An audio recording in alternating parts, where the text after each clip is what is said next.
One of the biggest distractions we see with the hundreds of customers we serve at WolfIQ is the obsession with the new, because people think that showing up organically, having strong SEO, and improving your AI visibility require constant content creation, but they don't. The fastest and biggest wins are not going to be there. They're actually going to be improving your existing stuff, and you're likely sitting on an SEO and AI goldmine right under your feet. So in this video, I want to talk through what's changing in Google search, talk about a strategy that we've been using with our customers to get them more visibility online, walk through some real data with an example of one of our brands, and lastly, how you can take action and implement this on your website. So let's start with what's changing in Google search, because you probably noticed Google doesn't look like it did 5 years ago. The first thing you're going to see is paid search results. And to appear up here, you need to be bidding on specific keywords using Google Ads. And that's a pay-per-click model. So every time someone clicks an ad, you get charged. Success up here in the paid search results relies on having really strong ad relevance and having highly optimized quality scores and good ads. After paid results, you're going to see AI overviews. Now, securing a spot in these AI overviews requires optimizing your content for generative AI engines and being really clear, being really structured, and being the go-to authority in your space. Now, these are consuming more and more clicks, and it's actually the most important spot to be in. And the strategy I'll walk through in today's video will help you show up here. The third thing you're going to see underneath AI overviews is the map or local pack. This section is triggered by local intent and requires having an acclaimed and optimized Google business profile. And a Google business profile is actually more important than a website if you want to be in this local map pack. So if you haven't got one of those and you're competing locally, go grab one now. It takes 15 minutes, completely free. Being shown up here requires a few things. One, it needs an acclaimed and optimized Google business profile. You should have recent and strong Google reviews, and then also a very clear address that Google trusts so they can actually put your spot on the map. Now, after map results, you're going to get to organic results. Now, appearing in these traditional blue links requires standard search engine optimization. And this is having a website, publishing high quality content that matches the search intent that someone typed in up here, and also maintaining strong technical SEO health. So fast page speeds, good security, authority backlinks, you get it. Those are the big 4 buckets. And the strategy I'm going to talk through today focuses on organic search results and AI overviews. Now, why this matters is the strategy. So you've probably seen something like this before, which is showing you how SERP, search engine results page, positions impact click-through rates. Now, what this chart is showing is if you look at what position people are on the organic search results, 1, 2, 3, 4, all the way through to 10, this is how many clicks they're normally getting. So if you're the first organic ranking on the search results, you should be getting about 20% of the clicks.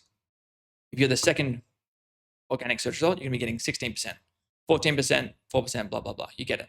So the higher ranking blue links get more clicks, and the lower you go, the less and less clicks you get. Now, that covers AI overviews. Sorry, that covers organic search results. Why is that important for AI overviews? Well, here's some other data, which is the percentage of pages cited in AI overviews by organic ranking position. So it's saying, hey, what percentage of pages being cited up here show up in the organic search results? This tells a good story, which is if you're page rank number 1, so if you're number 1 up here, you're probably going to have a 50% chance of also showing up in the AI overview. If you're page rank number 2, you're going to have a 40%, 30%, etc. Now, it's not guaranteed. So it's just saying, well, there's also a 50% chance that you'll be organic search result number 1, but not cited. But these are the best odds we've got, which is if we're ranking higher on organic search results, we've got more and more chance of being cited in those AI overviews. Okay, so that all makes sense. Let's talk about some real data, because I want to walk through what we've been doing with one of our brands at WolfIQ, because if we can optimize our Google search results, we know that we can also influence our AI overviews. So to do this, we're going to start with Google Search Console. Now, this is one of the top 5 tools that companies need implemented on their website. It's completely free, and it shows you all of your website performance and rankings and pages and those sorts of things. It looks like this when you're setting it up. And if I jump into the actual page, we're going to go to Fox and Lee, which is one of our brands. And I'll quickly walk through what all this stuff means. So we're looking at the performance of the last 3 months. We've got 4 things here. Let's just hide them. This one's how many clicks have we got last 3 months? How many impressions? So how many times has someone seen? How many times have we been shown in those organic search results? Our average click-through rate. So when we are seen, what percentage of times does someone click through, actually become a click? And then lastly, our average position across all the keywords. Now, I always encourage customers to not focus too much on average position because this has everything. So that keyword that we don't really care about, that we're ranking for, it's going to impact this. But our top 5 keywords that we really care about, that's much better to focus on because we obviously want them to be 1, 2, 3, 4, 5. Okay, so let's have a closer look at all of them together. And you can see here, the queries is what terms or keywords are being typed into Google. The pages is what pages are showing up. Countries is countries. What device is shown on. Obviously, mobile is increasingly important. How are we actually being, what's the search appearance? And then lastly, what day of the week. Okay, so I'm going to focus on pages here. I'm going to grab a page that we don't focus too much on, but it's a good example to walk through in this strategy. So I'm going to go down to show 100, and I want to look at Google Ads. So Google Ads Management. So this is a page we haven't focused on. And you can see here, over the last 3 months, I've got 5 clicks, 54,000 impressions, 0 click-through, an average position of 34. And let's have a closer look back at the last 12 months. And I want to focus on average position because this is where the strategy comes into effect. So we've been hovering around, what are we down here? 71. Now we're up at ranking 30, 40, declining a little bit. And these are all the queries that are triggering this page to come up. The point I'm trying to get across is, hey, we're ranking for this. Google knows this page exists. Google likes this page a little bit, but it's not doing much heavy lifting for us. So what do we do from this information? Well, we want to look at, well, how do we get this up? Because we know that from our strategy, the higher we go, the more clicks we're going to get, the better chance we're going to be in these AI overviews. Now, ideally, we're looking at something where we're a little bit closer to striking distance. And you can find that by having a closer look at the queries here and then filtering by position.